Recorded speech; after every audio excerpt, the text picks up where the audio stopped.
Welcome to Snipped Global. This is an educational program designed for dog groomers and pet stylers globally. This is our very first video that we're actually doing. So this is giving everyone an example on what it is we do, see the experiences and everything so that you get a full understanding on what it is that we're looking to accomplish. You can join us each month for product reviews. There's also going to be a segment for upcoming and past events, tips with Blake Hernandaz himself, an interview with a stylist where one of you actually gets to tell their story, explain how it is you become who you are, where it is you'd like to go, and all sorts of other things that would interest a lot of people. There's a business and personal growth topic that actually is with me. So that allows people to build upon themselves, build upon their businesses, become a little bit more profitable, to have more time, free time for themselves. And then each month we actually have something special for one of our viewers. We'll get onto that a little bit more. My name is Chris Phillips. I've spent over 15 years in sales and customer service. In that I actually become the number 2 salesman in the country for a particular car brand.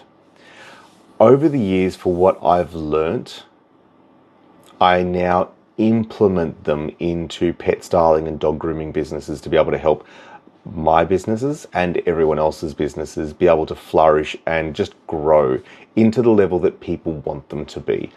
Not everyone needs to be a huge business, but everyone has a dream of where they'd like their business to be and where they'd like to be personally. So I have been helping people all around the world be able to accomplish those goals. And now Blake and I have created this so that we can help groomers in any circumstances, in any position where you are in life. This has been designed to be able to help you better yourself, better your business, and just create that lifestyle that you actually deserve. My wife and I started our very first business in 2019 because of our son, who's 5 now, and we now own a small portfolio of businesses, all within the pet care industry. And we have created our very own 7-figure business from scratch for ourselves. We now teach groomers and business owners around the world how to be able to scale their businesses, to be able to create more profit streams, make their businesses more profitable, have more free time to themselves, and just create that lifestyle that people actually deserve and want. I have been coaching groomers one-to-one for quite a while and made huge differences and impacts to all of those people. But we wanted to create something more. One-to-one can be very expensive and time consuming.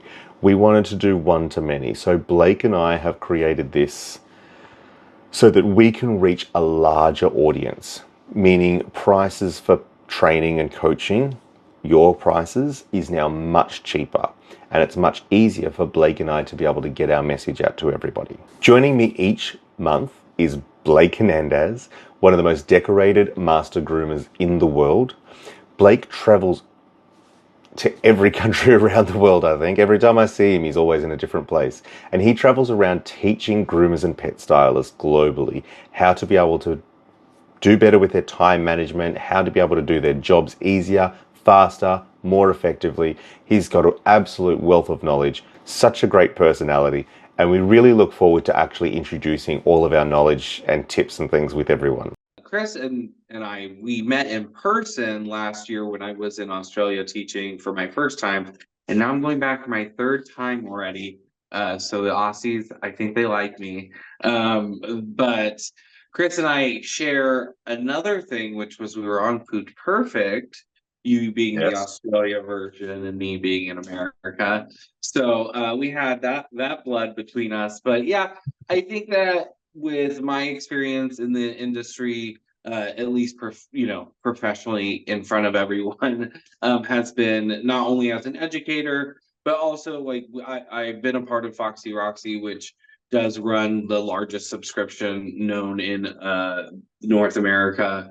We service groomers all over the country. And that's kind of what this is. It's that, yes, this is the free format today where you're going to kind of get a piece of who I am if you don't know me, or a piece of Chris if you don't know him, or just kind of what our mission is together.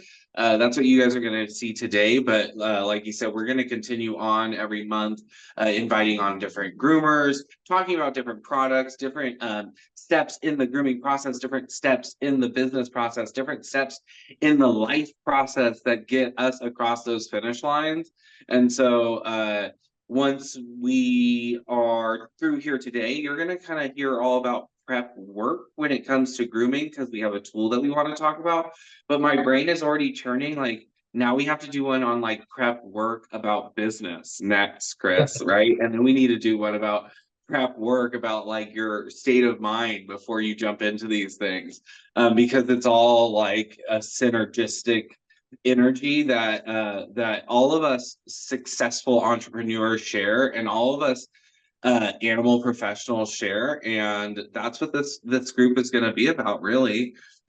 So I have done lots of things. I've competed across the American contest ring, earning group team points and winning Barkley honors. And I have been on Netflix and on ABC, and I now work for the American Kennel Club. So I feel like I'm ready to watch people elevate themselves and like shock themselves the way that I did. So I'm excited for the ride. Amazing. I love that. Yeah. So, um, obviously, am Australian. You can probably hear that in the voice. So Blake and I are on very different time zones. So it is 3 o'clock in the morning here. I do apologize if I look like I'm tired. I've had a big night with kids being up all night. I am a father of four. My wife is still in bed. The kids are hopefully all still asleep. So if I have the door open behind me, it's because someone's come up and walked in. But I just thought I'd let everyone know that, yeah, just in case, for a heads up, because we are family. Everyone who does everything, we all have our own backgrounds, we all have our own stories. So it doesn't matter what you do in life, you've still got your own life aspect. So Blake and I are trying to do this to be able to help everyone around the world. But at the end of the day, I still have my own life and I still have my own kids and everything as well. So that's why we just have to work around what we've got. Nothing's ever going to be perfect, and trying to make sure things are perfect will never always work. So we're just working with what we have. So we're going to talk about prep work. And so one of the very important stages in prepping a dog, depending, and we'll talk about it. I'll give you guys some tips and tricks here today. But in terms of one of the more commonly needed aspects of a properly groomed coat is that blowout being like perfect. And whenever a blowout is perfect, you're going to get that hair really straight and fluffy and dried out fully from the skin. And sometimes in order to do that, you need to be bracing the dog or pulling the skin taut while you're also brushing and creating that tension. So you're not like, it's not about the repetition of brush strokes that straightens the hair. It's the tension between the brush and the dog as that heat is blowing through that coat. That's what creates that tension and straightens the coat out.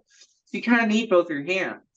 And so, yes, we do have things like stand dryers, but I don't know about you guys. Stand dryers are not my favorite thing to use. They take up a lot of floor space.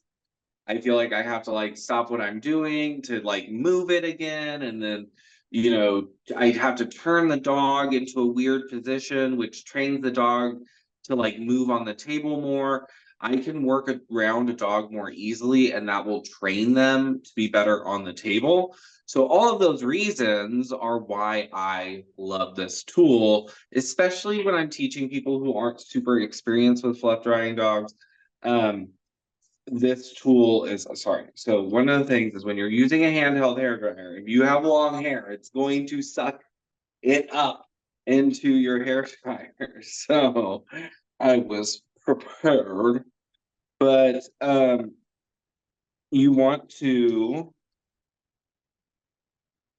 use a handheld hair dryer, and you would use something, I use handheld hair dryers like this all the time because it is a lot of heat, not a lot of air. So I can really heat up the hair and train it into the position that I want it to. This is the one that I use in the salon all the time. It isn't anything special, and I'm going to tell you why. Because I can drop it 50 times, and if it breaks, like I don't care. I'll go to Ross, or I guess in Australia it'd be like TK Maxx, and I would get another one for 15 bucks, and like my life is fine. Whereas sand dryers are like $500, $600. So I prefer this. But I did even bring, now this is not a product recommendation because I hate this hair dryer, but this is what I use personally, and no, I need a different one. But I'm just saying, like, two completely different hair dryers. You can tell that the shape is completely different, the size is completely different. And that's the other selling point to what I'm leading up to, which is this guy, which he looks all wonky right now because he's used, and I unfurled him as much as I could to show you guys. But this in America is called the Groom Loop, and there it is called Groomer's wand. the Groomer's Wand. Right. Okay, but either way, it's the Groom Loop here in America. In North America, you can get them from that company. It's called thegroomloop.com. And I think it's literally the only product that they sell. But you would furl it in whatever way you want to, like, wrap around your neck comfortably. Okay, right? And you can cinch it however tight you need to, or give yourself as much slack as you need to. If you're a small person and there's not much distance between your chin and the center of your chest, you're not going to need as much slack as someone who's a foot taller, and there's more distance there. So it's just a very universal. I know it seems like, oh, okay, like it's just a little piece of stick, and that's kind of what it is, but it holds its shape so well that you can have the force of the air, and it's not like, well, we've all done it with those things that say that they hold the dryer, and then like you turn the dryer on and it blows a completely different direction. And you know what? Even sand dryers do that. If you don't have the knob with the perfect amount of tension, then it'll blow itself, a different way. So this thing, you just hook it around your neck, and then you can wrap it around. You wrap it around your dryer however you want to wrap it around your dryer too. So live action fitting here, but I would just, because I want it here, like at the center of my chest, so that I could look at how easy was that, right? And so now my hands are free. I could be pulling the dog taut, and I can be brushing the way that I need to be brushing, and the airflow is always centered right where I need it. And a completely different dryer. I'm gonna have to do something different this time. I'm gonna have to bring that second coil, instead of bringing it in front, I'm gonna bring it behind, because the hose on this one is shorter.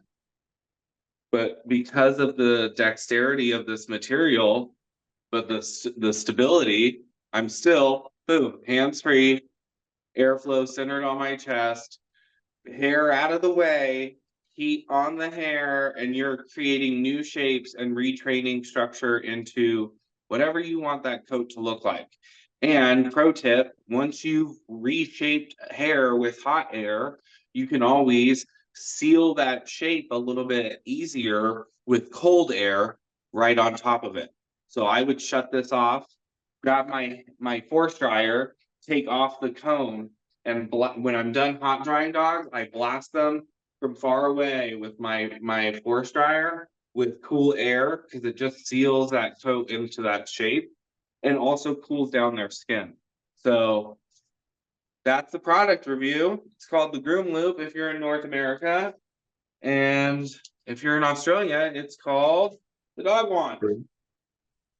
I did like when you were talking about stretching out the coat and things like that, because I use it a lot. We've got a wall mounted dryer, but it's only over top of one table. So if there's groomers working on that table, all of a sudden people have to be able to move and change, and it just sort of upsets the flow. So the fact of having those, and they're so usable because you can take them anywhere. You can take them into the bathing room, you can take them into the grooming room, wherever the dogs are. If you've got a puppy that's on there, you don't necessarily need it to be able to stretch out coat, but you have a puppy that you sort of have to reassure and guide them through everything. Right. You've got your hands available while you've only got minimal air. I mean, you can put the hand dryer on whatever level you want, but you can put whatever you have while your hands are there doing whatever you need to on the puppy. Like you said, hands are free for whatever it is. And it does. I almost exclusively use it as a hot hair dryer holder. But now that you mention it, I know for a fact that it has enough stability and enough structure in its shape that if I had a puppy a big puppy, the golden doodle thing in Australia, doodle, but in America, doodle. Yes. But if we have one of those and it's been 9 months and they've never had a haircut and they're throwing themselves around, yeah, I could put a force dryer into that thing. I could loop up a force dryer, and a force dryer could be coming from the center of my chest just while, like you said, maybe holding it and petting it. So you could be drying it effectively. I feel like that is universal to the user. It is universal to whether you're right-handed or left-handed. It's universal to what style of hairdryer you have or what need you need to get done. So I think for that reason, I can only say good things about it. And one thing you did mention as well is about you buy the cheap dryers because in case you drop them. I don't think I've ever had a dryer drop out of one of them. So yes, when you're doing that and holding it underneath your chin, there is always that risk of like it slipping out. Whereas with the wand or with the groomer's loop, then yeah, it is really secure. Yeah, I guess when it happens to me, it's like it's not so much my chin; it's the setting it on the table and the weight of the handle throwing it off, or a foot being like, and a dog kicking it off. But which you actually bring up a point because I even hang the groomer's loop on the end of the table with the dryer in it. So then it becomes a table holder as well. Yeah, good idea.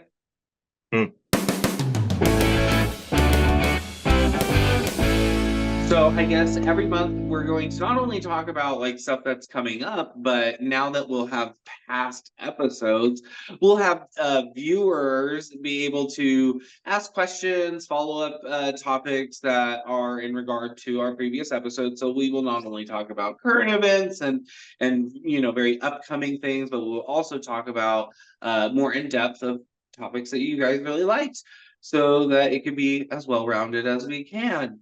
With the new topics, we are hoping that we're telling ourselves that this will be ready by Hershey. If you're in America, Hershey's the big show. Barkley Productions is it's what it sounds like. They're a production company, so they are a grooming trade show creator and magazine author or editor, I don't know. Anyway, and they also do boarding and daycare stuff. So a lot of pet care industry things Barkley's involved in, and they are honestly the largest in that they throw 10, 11, 12 something trade shows every single year. And the big one is Hershey because, attendance wise, there's over 6,000 groomers that show up, just dog groomers. And there are 200 some odd vendors. There's a whole trade show floor of vendors, and there's a whole hotel hallway system of vendors, and there's vendors outside. It's insane.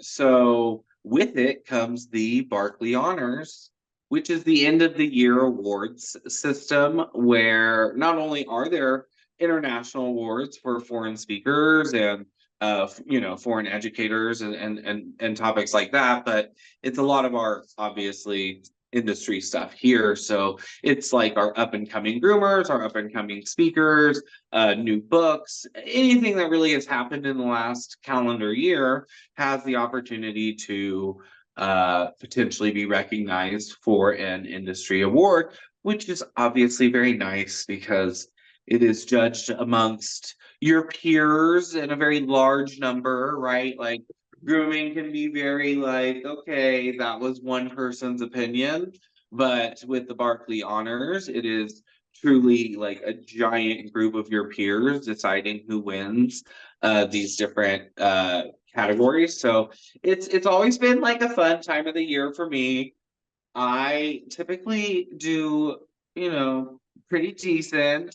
But this year was not like a heavy hitting year for me. So just cross your fingers for educational video of the year. But if not, it's always just like, I mean, obviously that category is super competitive. People put out educational videos every single week. So just to get nominated out of four people when there's so much content out there now is hard to do. The market is, there's a lot of really talented groomers who are willing to put themselves out there these days. And I just feel like that number is growing and it's giving accessibility to education in a way that we aren't used to. And I think that that's really cool.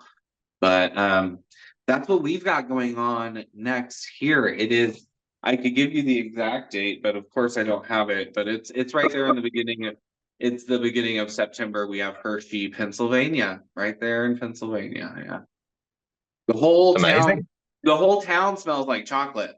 The Hershey factory is there, and like it's as cute as can be. The street lights, the lamps are like little Hershey's Kisses, and Really? like yes, I swear to God, like you I actually drive love by that. I reckon it's fantastic. yeah, it's very fun. And there's like it wasn't until last year, but like I went to the theme park. So there's like a Hershey's chocolate factory, like theme park, like Willy Wonka style, like, and you can go and get like uh I don't know if it's like 1 pound or like 5 pound, but it's like this giant custom Reese's peanut butter cup that they like. It's insane. So it's a very, very Hershey themed event. No, I love that. I'd love to go and attend one time. That actually, like, just the town itself sounds amazing, let alone the entire event. Yeah, yeah, yeah. So, but I Definitely an mean, experience. anything going on in Australia? Most things in Australia are not right now because everyone's just preparing up for Worlds. So there's a lot of things going on with Worlds. My wife's obviously representing Australia in Worlds over in Belgium this year. So she's been traveling around just doing a lot of training and fundraisers and events and things like that, preparing like that with the team. There is a few events coming up in Australia in a few months, but nothing in the short term. But I mean, Worlds is huge. Like the teams all around the world over going over to Belgium, trying to represent their countries, trying to represent themselves. It's absolutely fantastic. I actually really, really wanted to go. I am not able to go this year to go and watch. I'm staying home with the kids and work and everything. But I mean, anyone, if you know anyone that's going, like support them, build them up, because what it is, it's absolutely amazing to be able to go overseas to represent your country and really stand proud with teams and stand against the other teams. And yeah, I can't talk it up enough. I was planning on going to Worlds, although I'm Yes. not on America's Groom Team. You can also, as you mentioned, go and represent just yourself and in turn represent your country. People know that you put forth a lot of effort to be there Mhm. to make a statement. And so that was my intention. I really wanted to go, but I had a passion before dog grooming, and that was gymnastics. And there is like this cross country national tour that goes on by like former Olympians that has been going on my entire life and I've never been able to see. And like it's literally on the same weekend right in LA. And I was like, you know what? I work every weekend. I am staying home and I'm going to this thing that I've always wanted to go to. And Belgium will be there in 2 years when everyone does it again. So you know, one day. I actually agree with you. Like, I mean, grooming is your absolute passion, but we don't have to live our life with grooming. So if there's something else that you want to do, I'm actually proud that you're actually going to not do that to do something that you've really always wanted to do. You know, it also helps that like I'm not getting paid to go to Belgium. So like if I was getting paid, then maybe I'd go. But I work all those other weekends because someone's paying me to. So yeah, I was like, pay to go to Belgium or just like take a day in LA. You know, it's much easier. I travel And too to be much. fair, I think you deserve a day off. Anytime I open up social medias, you're in a completely different city or a completely different country. Hey guys. Yeah. No, it's an interesting place where dog grooming has taken me for sure. I Mhm. got into it for the wagging tails and butt shaving, just like everyone else. So it is interesting packing for next month when I have Hershey and the week after I have Cyprus, like some Middle Eastern island that I'm going to teach at, which is so crazy. But I mean, that's kind of what we like to talk about in ourselves, but what we want to see in other people is to be able to take yourself to these places, not just because you were able to physically, but because you were able to mentally prepare to like be there and accept those things and move forward with them and roll with the punches and all of that. So No, I agree. It's kind of like I always say, it's if I ever talk about like how you're talking about traveling the world or anything like that, I know you well enough to know that it's not you're not saying these things to impress people. You're saying these things to impress upon people that anyone's able to do it. If they really follow their dreams and believe in themselves that they can do it, anyone's able to do these sorts of things and be able to travel the world and teach and train. And it's amazing. no, I agree. I think that is I think that is a line that there is no other way to describe us in this day and age. I mean, it's a weird word, but as an influencer, as someone who influences upon other people, through sharing my honest opinion and my honest life and all of those things, it's a very interesting toe or line to toe, just because I uh I want to make my life sound as something that they want to strive for as much as I can, without sounding like I'm bragging. Like, yes, I can have amazing experiences that I don't share, but I know that there are people who want to see that because that makes them go, "Oh my God, like that'd be so cool for me." And in 2 years, when they do it, they're like, I'm so happy that you shared that. So you are right. It's that towing the line that I don't talk about much. I hope that I just am doing accordingly. But I'm glad that you could explain that for me. Yeah. Yeah. I say it about myself all the time as well. Like I never try to say anything to impress anyone. It's to impress upon people that it's possible. And at the same time, when you are traveling, like be proud. I mean, what you are doing is amazing. Yeah. So yeah, you're allowed Yeah. to own it. Well, all Um, right. What's next? So each month, Blake is going to teach a tip or a trick, something to do with grooming to either be able to help time management or just help efficiency, make it easier for everyone. Because at the end of the day, grooming can be very hard. So anything that we can do to make things faster or easy is always going to be benefit. And when Blake told me what he was intending to do today, I actually loved the idea because it's something that's so important, but so overlooked globally. And at the end of the day, it has more to do with your finish than the type of scissors you use or the type of clipper blades you use. So again, Blake, take it away. Yeah, one of my common little jokes at when I'm doing seminars is that my straight scissor isn't any straighter than yours. Like it's just like it's going to cut the same straight line. It's all the foundation behind what you've done. Okay, so there's a lot of stuff that goes into prep work. We could talk about, the dogs being clean and what shampoos you use and whether or not you're a conditioner person. I don't really want to get in.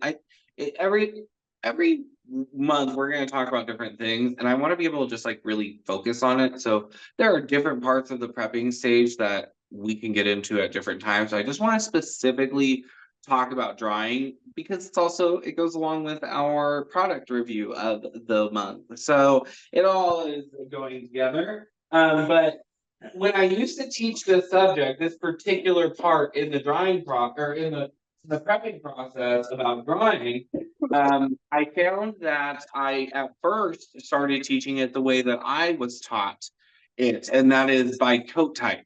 They would say, oh, if you have a dog like this, you need, with this kind of coat, you need to dry it like this. And if you have a dog with this kind of coat, you need to dry it like that. And as much as that like is a good foundation to how you learn how to clean and prep coats, I don't think of it like that almost at all as a master level stylist. And that is because when I look at a dog, when I look at it and I'm about to start grooming something, I am already thinking about the final product. I already know what that dog looks like at the end. And for that reason, okay, before I get into it, I want you to think about if you've been grooming longer than like 5 years, you definitely remember the era called the Boo cut, which was that Pomeranian named Boo that we all had to cut into like a little lamb trim with a round face. And if they had a cute head, they would have like the stuffy, fluffy hair over their head, which made it to where you could do the Boo face. But if you had this little backyard bred scoundrel, he would have like a foxy head that would have this hair that would like lay down between its ears, and its ears would be really prominent, and it would never look like Boo's head, especially if you dried it the way that you're supposed to dry that coat. That type of coat, her coat type is like, oh, just dry in the direction that the coat grows. Dry in the direction that the coat grows. But for me, I learned that if I wanted that hair to do anything other than lay down between the ears, that I needed to start from the very beginning to start training the hair upward. So when I was force drying the dog's head, I would force dry it in reverse between the ears so that I could start lifting all that hair at the root, and then when I would go to use my hot dryer, I would heat and push the hair towards the center of the head and lifting towards through the center of the head. That way I would get more lift. Now, did that automatically like change the dog's genetics and it looked super like Boo for the rest of its life? No. But for that day leaving my salon, I got closer to that look that they wanted because I trained the hair in a way that was favorable to the outcome. So now just take that little story and think about all I'm going to say here, which is always think about the final outcome. So this is my anecdotal way to say how I do it. If you're in a salon, especially if you work, this is the best way to think of it if you work with another groomer, right? Because you groomed a dog. We'll start with a golden retriever. You just groomed a golden retriever to look like a golden retriever, okay? So it's a breed standard golden retriever haircut.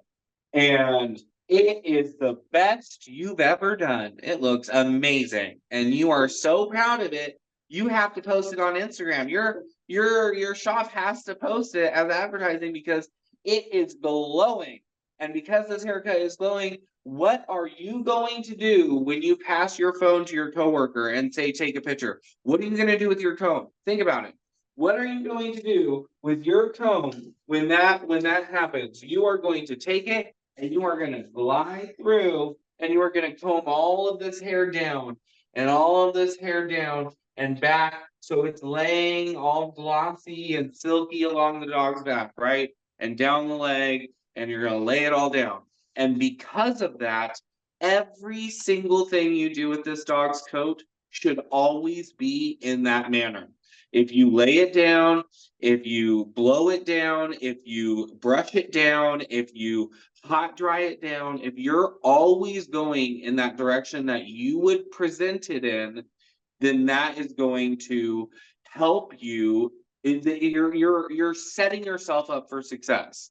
So if I had a curly coated dog, so now we're changing it, right? Now let's just take a generic.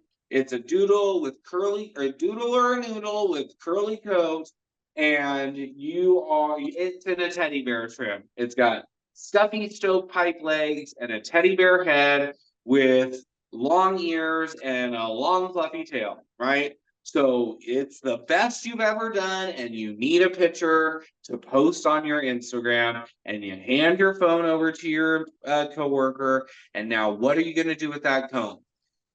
If you're going to take this comb and fluff up the back of its neck, and fluff up the back of its legs, and fluff up the back of its legs, and comb down its ear, and comb its, like maybe it holds its tail over its back, okay? So you're going to comb its tail, okay? Whatever direction you would set up that combing to present your dog for the best picture, that is how you're prepping the coat.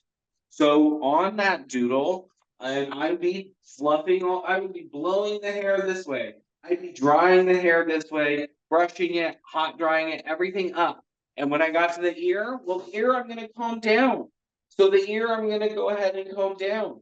And the tail, because the dog holds its tail over its back like this, and we're just going to leave it natural, then I'm going to make sure that I take the dog's tail and I hold it over its back and I dry it that way. Because I guarantee you a dog's tail that's held over its back looks 100 times better when it's dried over its back than a dog whose tail is held over its back and then you dry it down. Because I mean, I hate to say it, but like, it's usually laziness just from not knowing any better, right? You don't know any better. So the brain automatically will default to the thing that takes the fewest amount of calories to do. That's how our brain works. So you don't know that it matters. So you opt to the easier thing, which is to let the dog sit down, and now you're drying the tail down. But when the dog stands up, it's going to hold its tail over its back, and you won't know. It'll be a clean, fluffy tail, and you won't know that you did a disservice to the finish of that dog. Because if it was dried up over its back the way that it's going to hold it, when that dog's walking with its owner and its tail is all up, it's going to be so cleanly spelt and silky and gorgeous the way it's trained up over the dog's body to be laying and held that way. So you're always thinking of that final image of how you would be presenting that coat for a picture. But those are two easy ones, right? Because that's, okay, we lay it all down or we fluff it all up. But there's more confusing dogs than that. What if you have to do a miniature schnauzer?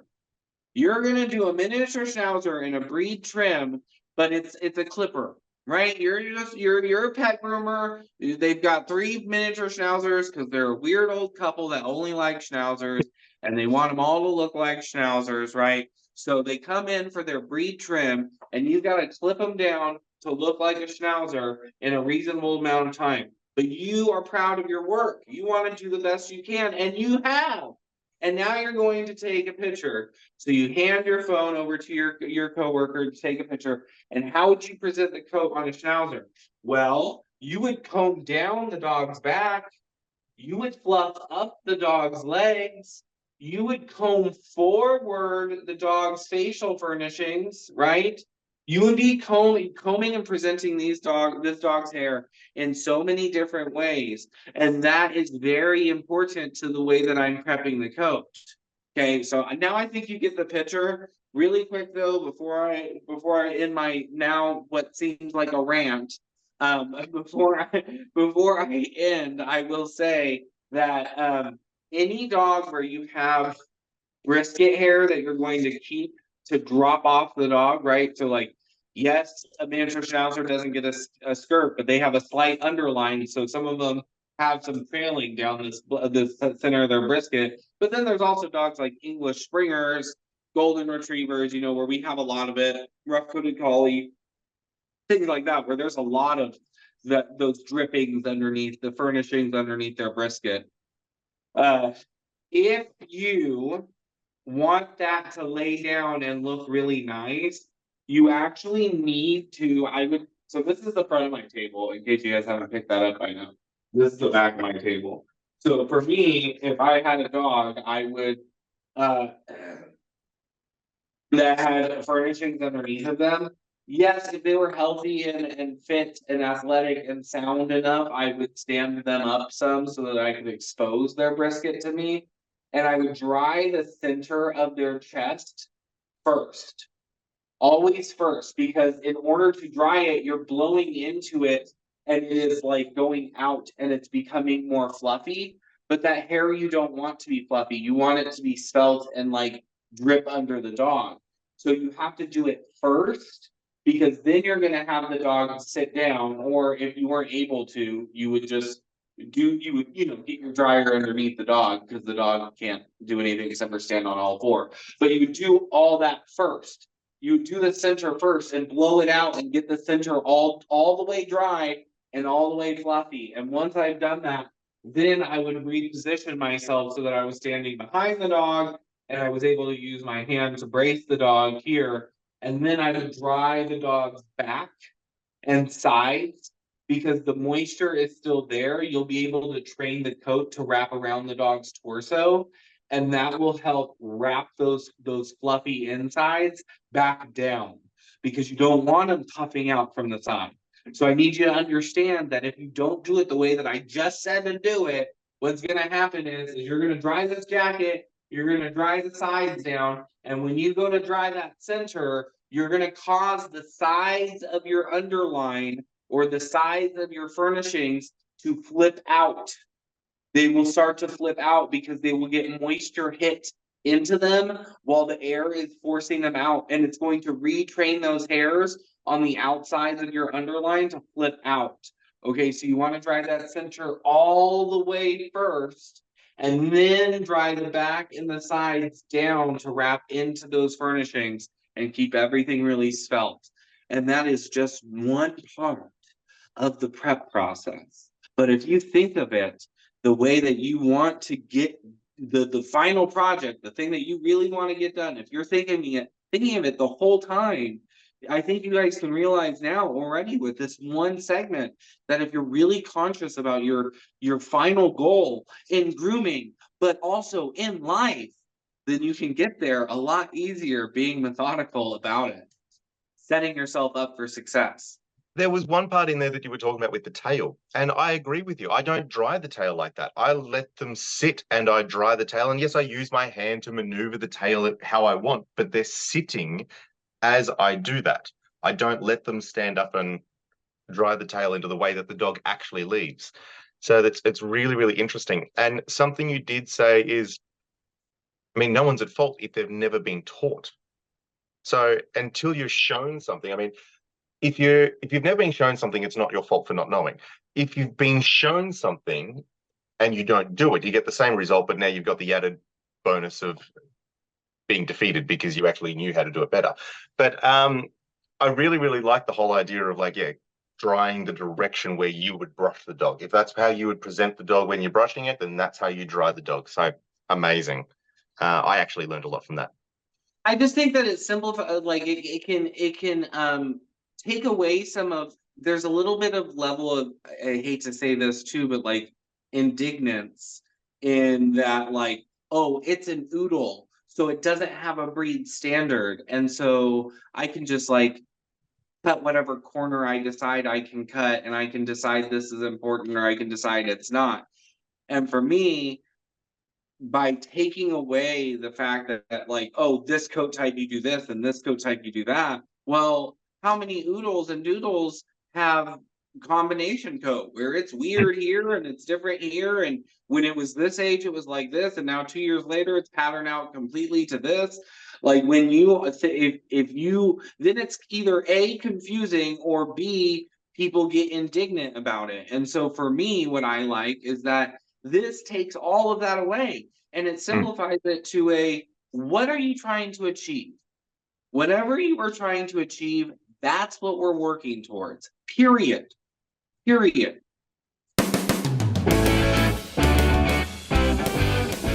Each month we are going to do an interview with a groomer, as Blake and I had said. So the interview with a groomer, we're going to select different people to be able to tell their story. Everybody's got a story, everybody's got a why. So this is actually us giving people an opportunity to express themselves and express their story so other people can get to know them, get to know their why. This first one, pardon? We're gonna, of course, bring on some fun people that you are like, oh my God, I really want to see what they have to say. But we want to hear what you have to say. So if you are a happy viewer, if you are a curious customer and you want to say your piece on a subject or put us on the hot seat, we want to make that happen. You know, we want to see what we know that the everyday groomer is what drives this industry, but unfortunately, the everyday groomer doesn't always get a voice, and we want to highlight the everyday groomer who wants to speak up. Exactly. So Blake and I are actually going to, just for a little bit of fun, we're actually going to interview one another, just for a couple of reasons. In case anybody doesn't know who Blake is or who I am or what we stand for, because Blake and I do very, very different things within the industry. And that's why we decided it was going to be a lot of fun for us to team up, because I don't do what Blake does and he doesn't do what I do. So at least this gives everybody the opportunity to, if you've just started grooming and you're like, what are these people on about? At least we can tell a little bit of our story on what it is and why we do it and how we do it and things like that. So who would you like to go first, Blake? I'll interview you first. Okay. All right. Okay. So if your background is in sales and marketing, at what point did Shayla say, you need to come work for me, man? Because I said so. Because I feel like maybe that's how that conversation went. That's not a maybe. That's exactly how that conversation went. So I'd been in sales for about 14, 15 years. I won't say the brand, but I actually become the #2 salesman in the country for the brand of car manufacturer that I worked for. So I did know and understand the whole sales and marketing and everything really, really well. When we bought our second business, so we'd already established our first business. The first business was only opened because we'd had our baby boy. So we'd started that so he can go to work with Shayla, sit in the cot in the corner. And then as time progressed, we ended up buying a second business and we rebranded and everything like that and actually created our own competition. So instead of branding it as the same name as the first one, we actually branded as a competitor, as we had the first high-end salon and then we created a second high-end salon. So Shayla was in one and I was in the other. I'd always worked background with Shayla, just helping her when I wasn't necessarily in sales, like on weekends and things like that. So I knew what I was doing.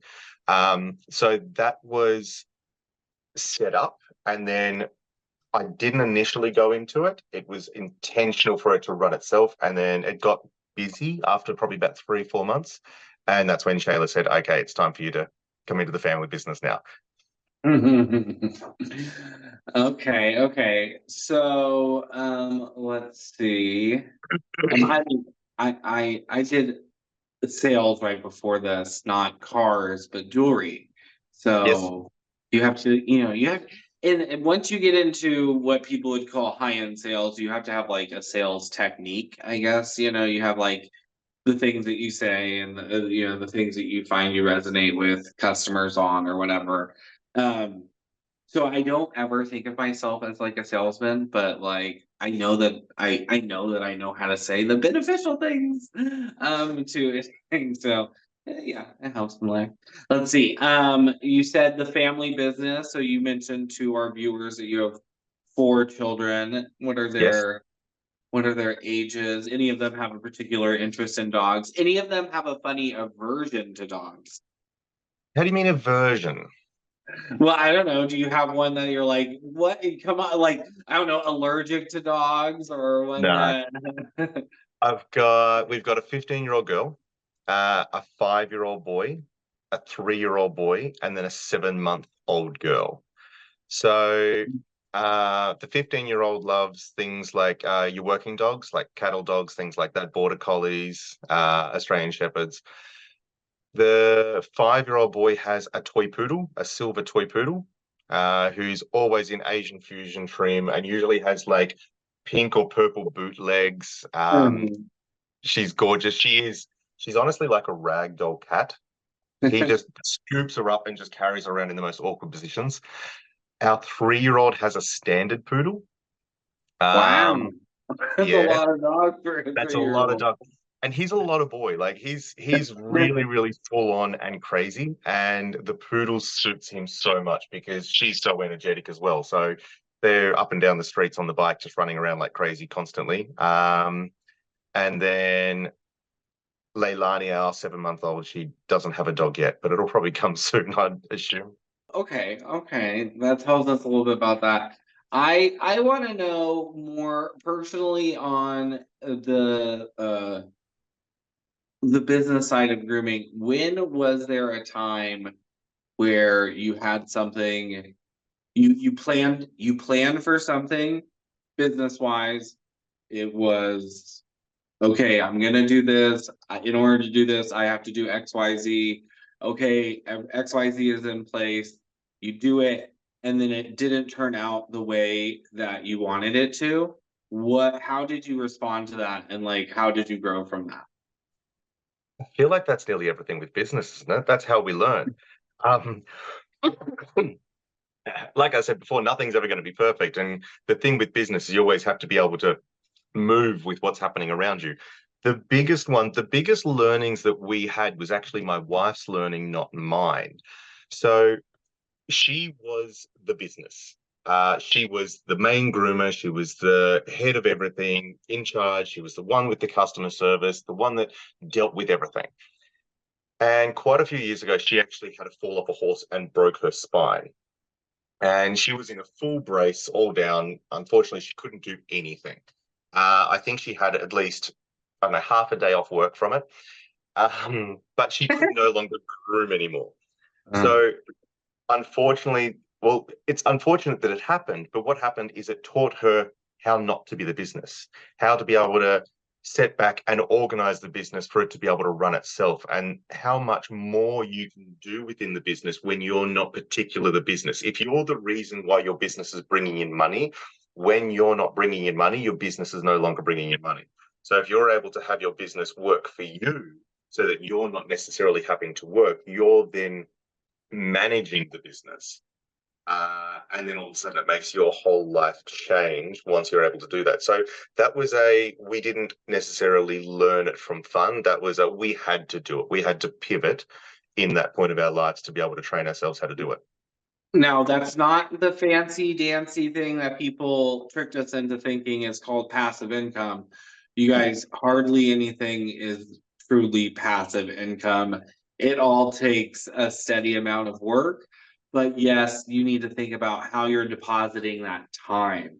You know, Yes. I charge quite a premium for my time, when I'm putting my own person in that place. But if it is not me, my own person in it, then I can allocate, okay, well then, you know, it's not taking up so much of my time, so then I don't need it to be that much of a money, source either. So that's just all, in your life, you need to really, time is valuable. It's not that time is money. Yes, you could look at it that way, Scrooge McDuck, but like really, it's just that time is so precious. Time with your family, time for yourself, time to doom scroll on TikTok, whatever. We need time. All right, Time is so money. Time is money. I say that time is more valuable than money. You can make yeah. money anytime in your life. You can never get back time. Yeah, for sure. Yeah, yeah, yeah. Okay, so I tried to like pull one on you with tell us something negative.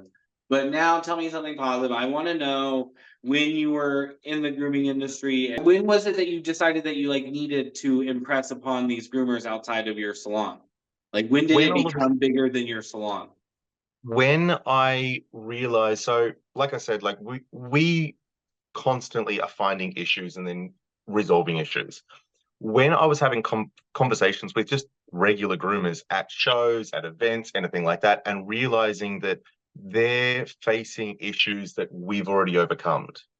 So then, just in conversations with groomers, it was only just a casual chat, and I was able to resolve an issue and resolve an issue and then resolve an issue. And then all of a sudden, I realized that so many groomers were having the same sorts of issues.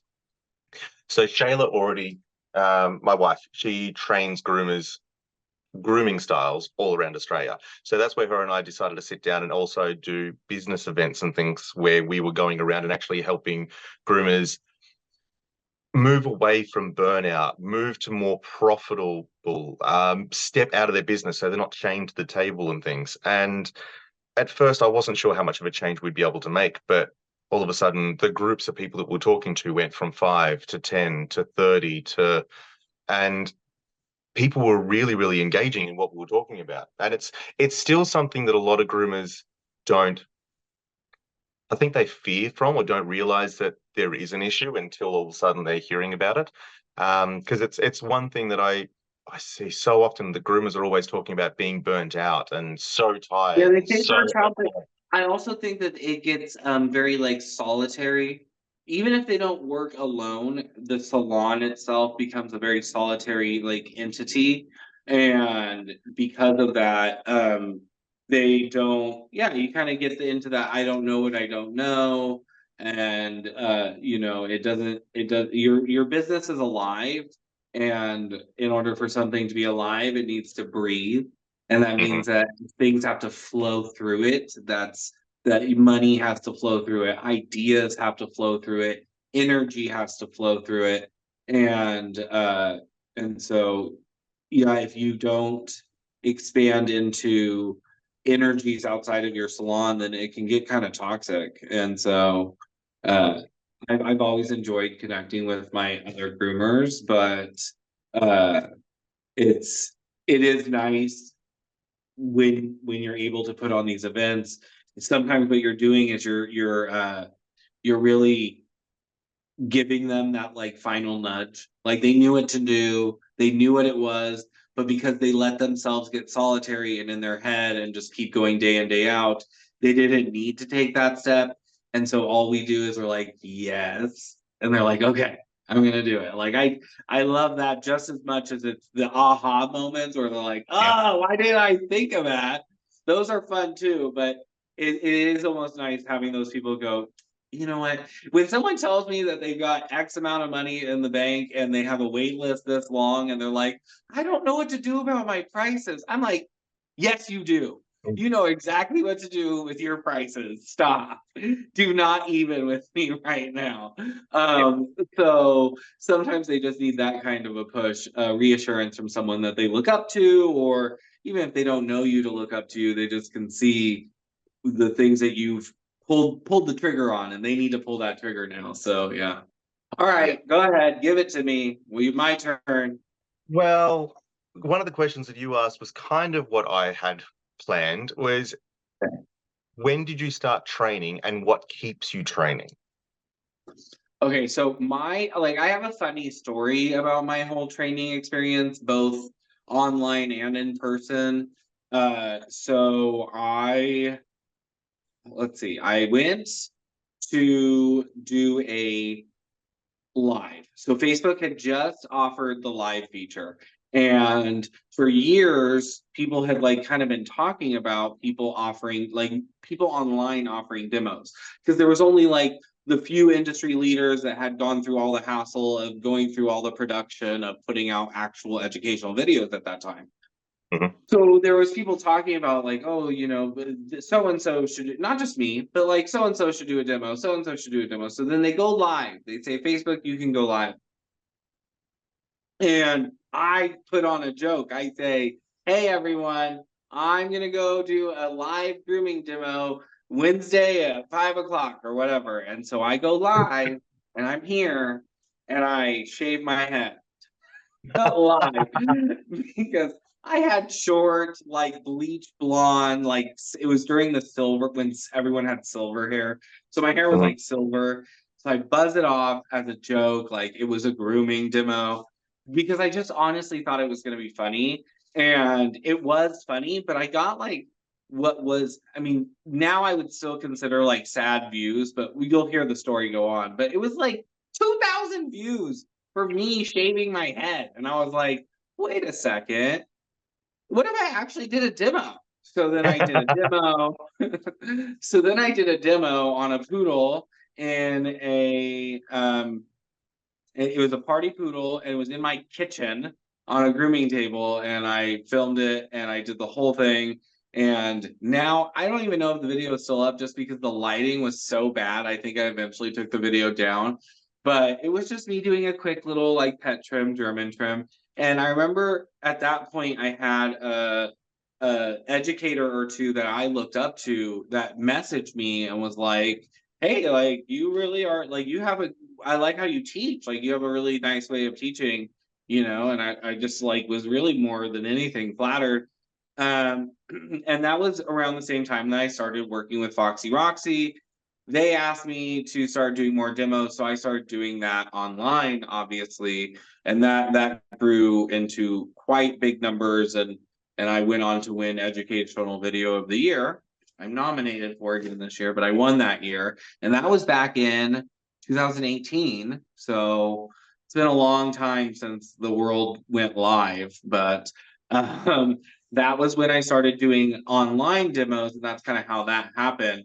But with the popularity of my online demos, I thought, okay, I can do a seminar for real. Like I'm going to do a real seminar. And I had a friend who owned a salon, but like when I say my friend owned a salon, I mean that I had a friend who had a permit to run a business out of their garage, and they had decorated it and like made it as nice as you could, but like the reality is that the garage door came open and it was just like exposed to the cul-de-sac, and it had no air conditioner and you had to bathe the dogs inside in the bathroom before you brought it out to the drying room, right? Or to the garage. So it was like not a cute setup. And I had it advertised it to the best of my abilities. And when I say advertise it, I mean I made a flyer on Microsoft Word and it looked awful. Like, oh my God, it was like the ugliest flyer you've ever seen in your life. And I posted and I shared and I tried and I tried and I tried to get people to come to the seminar. And 5 people signed up and 5 people came. And I was so nervous that I was gonna groom like I had 3 poodles to groom that day. And I was so nervous that I was gonna groom the first dog and then like have nothing to talk about for the other 2 dogs. Like I was gonna tell them everything about poodles and the first dog, and that I was gonna run out of things to talk about and I was gonna waste their time. Like I was so nervous. And then I do the seminar and I talked for 7 hours straight about poodles and all these different trims. And I was like, oh, okay, so I could still talk about poodles a little bit more. So I think I can do this. And yeah, that's how I started teaching. But in retrospect, I now look back and realize that I have been a teacher in some way, shape, or form my entire life because I grew up in the competition gymnastics world, and that world is very expensive. So when I was like 13, I was able to start working at the gym to pay off like my classes. And so like I have been coaching, even if the time at the age of like 13, I was just helping with the tiny tots doing little forward rolls. By the time I was 16, I was teaching the pre-travel team because like I'd been coaching for 3 years at that point. And the pre-travel team, they were only doing back handsprings and stuff. So like I was able to coach those classes at that point. So and then I coached until I was like 19 years old. So I coached for 6 years of my life before I was even 20. And then even as a little professional in the retail space, I worked, in a fast food restaurant where I ended up being the guy who trained the district on how to run their windows. And then I worked at a jewelry place where the second month I was the top salesman, and it was like, okay, you needed to train people how to do sales. So I've always been an educator, and it's just because like my brain really likes to focus on how to make things successful and also how to work the least amount. Like that's just how my brain works. And so once I can crack that code, I know that that has so much teaching groomers how to be more efficient has so much more value than me being an efficient groomer. So that's just where I've come to be. Yep, amazing. All right, you gave me a hard one before. Okay. What is your greatest strength and your greatest weakness? Okay. So my greatest strength, I've always said it, I know it hands down, is my ability to ask for help or to know when I am not capable or not going to do something. If I am not going to do it, I am never going to do it. And it's not personal, and it is not you, and it's my brain decided that that thing is not getting done, and I cannot break through that. So there you go. There's the weakness, and there's the strength. Because the strength is I will ask for help.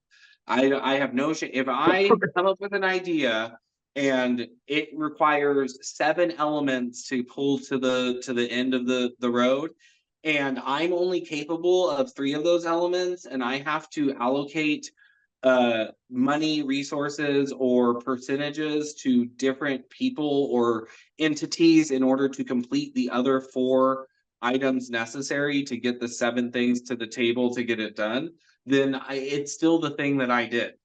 To me, it's still the thing that I did. I don't care that I so and so had to do the write up, and so had to do the SEO, and this person had to edit. That it's still the thing that I pulled to fruition. It doesn't hurt my feelings. It doesn't make me feel like I didn't work hard enough. I have absolutely no negative qualms with asking for help or paying for help. I think that that is how you get things done in a reasonable amount of time. And what I tell myself is that I would much rather have a percentage of something instead of 100% of nothing. And when you cannot get all parts of a project done on your own, then you are keeping 100% of nothing. So, yeah. Yeah. Do you want one more question? Yeah, I'll take one more. What is because this is different for everybody, what's your definition of success? Wow. Ooh, okay. I don't know. Would that maybe I'll be really humble and modest here and say that I'm 33 years old and maybe I don't know yet, because I don't have things in my life that maybe I would say, even just talking with you and say, you've got 4 kids, and how complete and fulfilling and how you must be experiencing life on a much deeper level than I am. And I truly believe that, because you have these 4 children that you are rooting into society, and so do I know exactly what the answer to that is? No.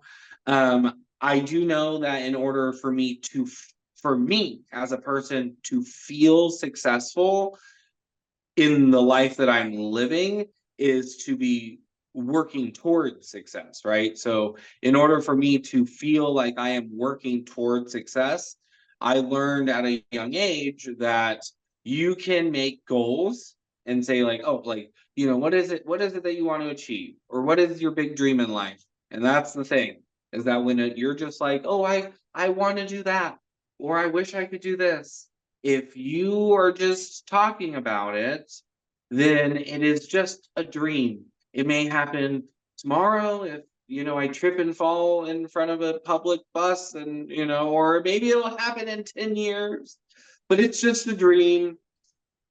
That doesn't make me feel successful. That doesn't make me feel in control. That doesn't make me feel like I'm working towards something or that I'm making a substantial decision in my life to be successful. And so for me, it's about identifying what it is I want to achieve and putting a timeline on it.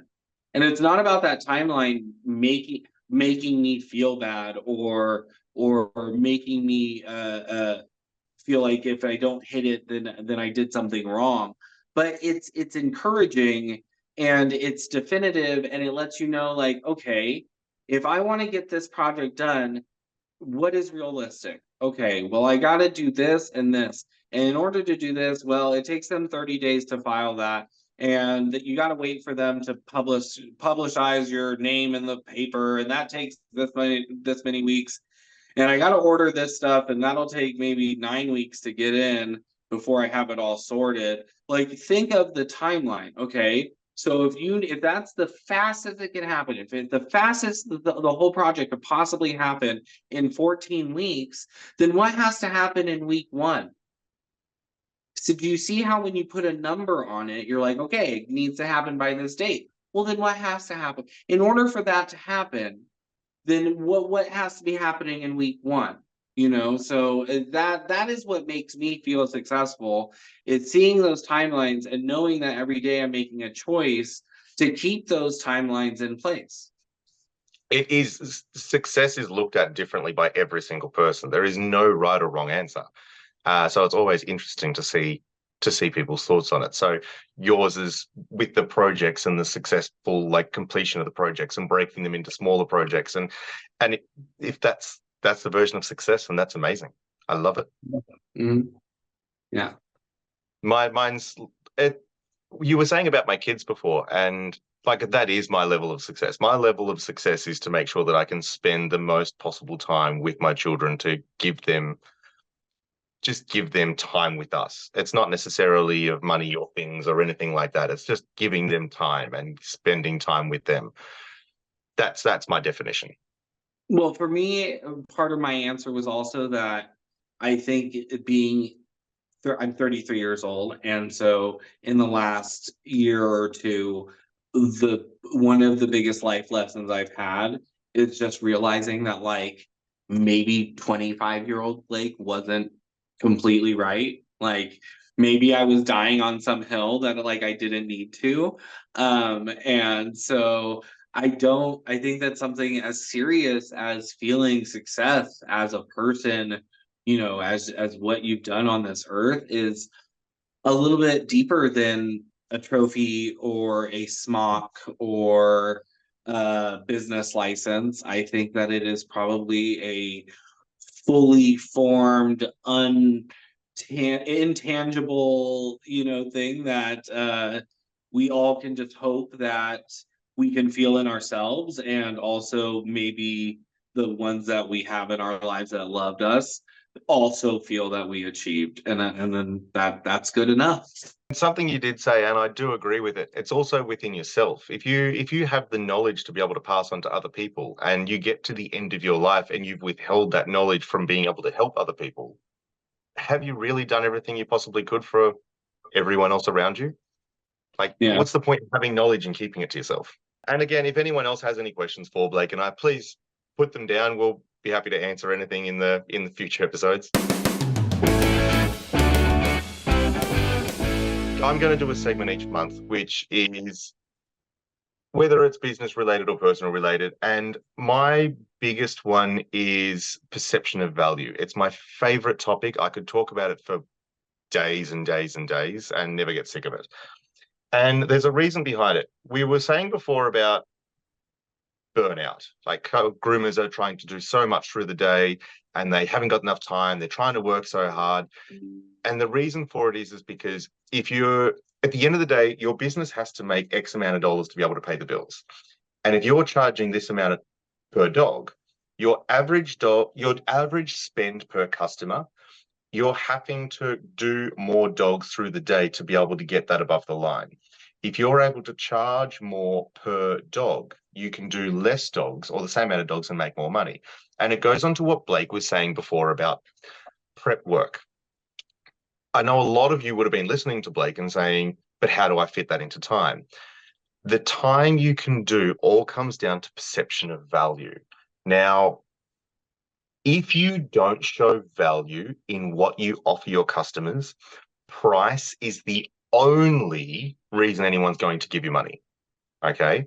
So if you can't show your customers the amazing things that you do, when customers are ringing up saying, how much do you charge? How much do you charge? If you can't give them value, then they're only going to come to you based on price. If you can give them value, and the more value you can give the customer, the more irrelevant price becomes. Okay. Now, an example that I'm going to tell everyone. Are you a coffee drinker and do you buy coffee? Like, do you drink coffee? I don't. I Yeah. don't. I'm I'm sorry. not much of a coffee drinker either, so unfortunately neither of us work. But usually when I ask this question, majority of the room say My yes. And boyfriend is. So if I was with my it's so boyfriend shame. and I had to go to a coffee place, yeah. And how much would he spend on a coffee roughly? Do you know? About $5. Right. Yeah. I was going to say I've usually $5, $6 is usually the average. I had one girl once tell me $14 for a coffee per coffee that she gets once a day. That amazed me, but anyway. Yeah. But if you think about the fact that you're paying $5 for a coffee, you could make it at home. There's a business called 7-Eleven. You can buy them for, I think they're like $1. You go up to the machine, you put $1 in, push the button, and it pours it out.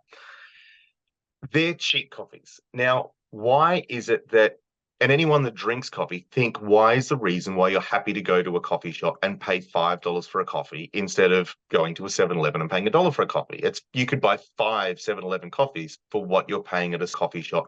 Now, whatever your reason for that you're thinking, whether it's location, whether it's the taste, whether it's the conversation you get to have with the barista, any reason you're giving is your perception of value, why you're willing to pay 5 times more for that coffee than you would at another place. Okay. So put that into your grooming salon. And what are you able to give to your customers for them to be able to spend more money? So do you have something in your salon that you're proud of, that you do is it's absolutely amazing, fantastic. Like you go home and you think, I am the best at whatever your answer is, do you tell your customers about it? Because if you don't, you're taking away their knowledge of the value that you actually give. The more you're allowed to tell people what you do, you're allowed to be proud of your services because they're proud of what you do. If they weren't proud of what you do, they wouldn't continue to come back to you. So tell them the secrets and tricks. Tell them the little extra things that you do. Do you give them a massage? Do you give them this? Do you give them a treat? Do you give them bowls of water between grooms and things? Do they get to have a break? Whatever your answer is, these are all things that if the customers know, that builds the perception of value in their mind. And when I talk about the perception of value, if you are doing these amazing things and you're scared to charge for it, okay, what happens is things are getting more and more expensive globally. Everything, bills, outgoings, everything's getting higher and higher. I see so many groomers that are having to close up their doors because they can no longer afford to be in business. The thing is, those groomers that were doing amazing things to their dogs, those customers are now having to go find somewhere else. And they might not necessarily be happy with the new groomers. They were happy with you. They would have been willing to pay more money to stay with you, but you never gave them the chance to pay you more money. You closed up the doors instead.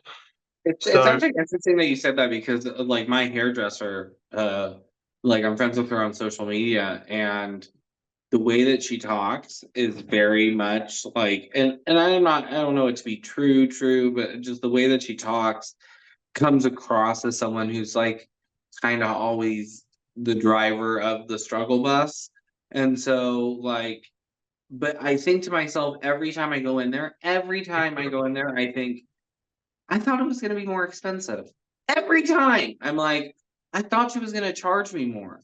Every time I'm expecting a higher bill. Every single time I'm expecting a higher bill, and it's never come. And then I see her posting about like needing to thrift because she moved into a new place and she can't afford new furniture. And I'm thinking, girl, in one day you could make $100 more if you charged all of us $15 more. You'd be Yes. making $500 more a week. That'd be a new sofa right there in 1 week. Yeah. And exactly like you said, you could be making $100 a day more if you just charge $15 per customer. And if you were able to charge that little bit more customer, then if you're doing, let's say if you're doing 10 dogs a day right now, okay, and all of a sudden you charged, let's say you charged $10 more per dog, for example, those 10 dogs, you're now making $100 a day more than you were for doing the same amount of work, okay? Now, if you, instead of doing the 10 dogs, if you were charging $90 and now you're charging $100, those 10 dogs, you're now making $100 more. You could then essentially go to 9 dogs a day, okay? You're actually making the same amount of money as you originally were, but now you have that extra time to be able to do the prep work properly, to be able to finish your scissoring properly, cleaner And lines, cleaner everything. you're using less product too. And using less product.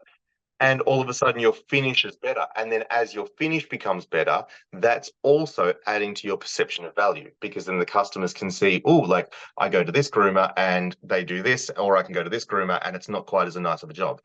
And all of a sudden that $10 difference, yes, there's going to be people that go to the cheaper groom. There's always going to be people who their perception of value is price. That's why 7-Eleven sell dollar coffees. There is a market for it. What most people don't realize is the market for cheap is actually smaller than we expect. When 90% of groomers are all going, I have to be cheaper, I have to be cheaper, and they're booked out for 8 months, that's because you're too cheap. Like essentially, you're too cheap if you're booked out for 8 months. The market for people who actually wanting quality is much higher than people realize. Yes, there's always going to be that cheap market, but let the others deal with the cheap market. If you can go for the higher market and give people that real value and give people that real service and charge that little bit more for it, that market's actually much bigger than we ever expected. And when you're doing that, your customers actually become happier, because all of a sudden the people that are going after cheap, they're usually more the negative mindseted people that want to complain about things. You get more compliments being more expensive and doing less dogs for the day than you would being cheap and trying to do as many as you possibly can. You're happier, your customers are happier, the dogs actually have a nicer experience. You now have the time to be able to do the prep work like Blake was talking about before, because now you're not having to pump out 10 dogs for the day. So the perception of value, the more value you can give your customer, the more irrelevant price becomes. I can't say that enough. Definitely true. And I definitely think that you said something that isn't always impressed upon in groomers. And I've even heard, and maybe even myself mentioned, that there are things as a stylist that I don't like to mention to my clients. And I would still stand by that. Like I don't want to give away, not that I think my grooming client is gonna go do what I'm doing, but if they know my little trick, or I say I do something special, and then they find a groomer that's a mile closer and $10 cheaper, and all she has to do is tell them the little trick that I do, well, I may lose that client. That may not be, the best situation. So maybe you don't tell them your trick, but just telling them that, like, oh, if you don't, it doesn't have to be official to do. I could even see them at pickup, you being like, doesn't she look so cute today? I upgraded our styling stuff and it works like so amazing. I have to use it on my own hair. Like make a joke, make a little comment, but say that you upgraded your styling products. Well, now and then point out how cute, even if the styling products weren't that much better. Okay, do a better haircut that day. Okay, and then point it out and say, doesn't she look so cute? We upgraded our stuff and their coat comes out so amazing now. And so now when they just go home with a dog that looks extra cute, that smells a little bit different this time because it's in a new product, and you put it in their brain that there's that perceived value that they could, absolutely. Yeah, no, I love it. Look, I tell people my tricks. I don't care if they're going to tell other groomers. If another groomer can try to copy me, that pushes me to then try to up my game even more. But the funny thing about perception of value is I was actually completely wrong about it. So I thought I knew our perception of value. So if you want to know your perception of value to the customers, the person you ask is the people who are giving you money, your customers. I asked all of our customers for weeks, out of curiosity, you've been coming to us for a long time. Why do you keep coming back? And not one customer gave me the reason why I thought. I expected them to say because they thought our grooming was better than everyone else. And not a single person told me that our grooming is better than anyone else. I was surprised, but not a single person did. It was all these little minute things that I actually overlooked. People saying, oh, when we come through the door, you welcome the dog before you welcome me. When they leave, we've got a display of perfumes and the customer gets to choose which perfume we spray. It's just coat conditioning spray, but they get to choose the scent of their dog as they leave. Those were all the reasons why the customers kept telling us that they were willing to pay $20, $30 more per groom with us than with our competitions. Well, I mean, I think that really does speak to, I mean, my full, so we talk about how we've done different things in this industry. And while I have spent many years grooming in private salons and competing like many of the industry leaders that you'll see, I switched to a full scale, full-time traveling instructor gig, which I think that there's a lot of groomers, industry leading groomers that see my life and I influence them a little bit to think that they would like to do it. And there's nothing stopping them other than the fact that they aren't quite as booked as I am. And if they could be, they would be. There's not that's the only thing. And I don't think that I'm the best groomer out there. I think that I am one of the best teachers out there, but I may not be the best. What makes people come to me, and when I ask, whether I ask or not, what happens with these people that rebook me year and year again, it's not because they care so much about the perfect angulation on a butt of a Bichon versus the perfect angulation of the pastern on an English Springer.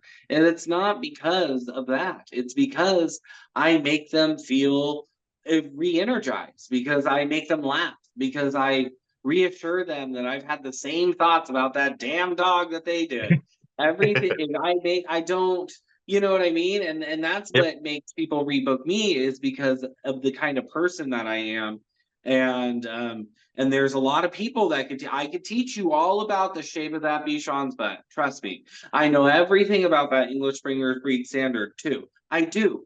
But I also know why the clients are coming through your door. And I know why the everyday person became the everyday groomer. And I resonate with you. And that is what I bring to the table that other instructors don't. And I'm booked out a year. And yes, it's because my prices are too low. But I honestly, I cannot bring myself to charge any more than I do. I did at one point charge slightly more than I do now. And I was not quite booked out a year.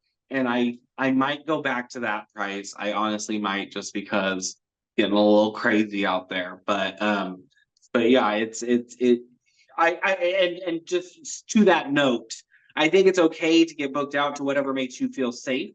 Yeah. And then whenever you get to that point, you want to build a wait list. And whenever the wait list is like to about 10% of your current client list, then you can up your prices. Because when you lose 10% of your current client list, you can move in that wait list. And like now that's kind of how I run. Like, yes, I still take new clients, but I have so many happy regular places that I have taught at that if I happen to have someone like, oh, cancel on me, I can call up someone from my wait list or my client list and say, hey, someone fell through on this date. You don't have to pay a deposit because they did. So do you want to take this date for them? And then they do, because I have that solid relationship or perceived value. It could be someone that just jumped into my message thread and said, hey, we're hoping to have you out. And I'm like, oh, well, cool, because this person just flaked on me. So like let's do something. So yeah, I definitely think those client lists can be super important to keep track of. Client lists, wait lists, your ins and outs of your numbers. Yeah. Yeah, and I agree with you. Like, the haven't built up as much as you're comfortable with is perfectly fine. Like, but the amount I have the conversation so often with people saying they've closed their books. I've closed my books. I'm not accepting any new customers, and I can't afford to put fuel in my car for the week. I'm like, if you're booked out, your prices need to go up. Yeah. Yeah. Grooming is, it's hard, it's tiring. We understand. We've tried to build this to be different to any other training seminar. Like Blake said before, there's so many videos out there of people training how to groom. We're trying to do that little bit different and that little bit more. So that's why we're doing a little bit of business, a little bit of personal growth, interviews, giving peak groomers a voice. We're still doing tips and tricks and things like that with grooming. And we want to try to reward groomers to say, amazing, well done, thank you.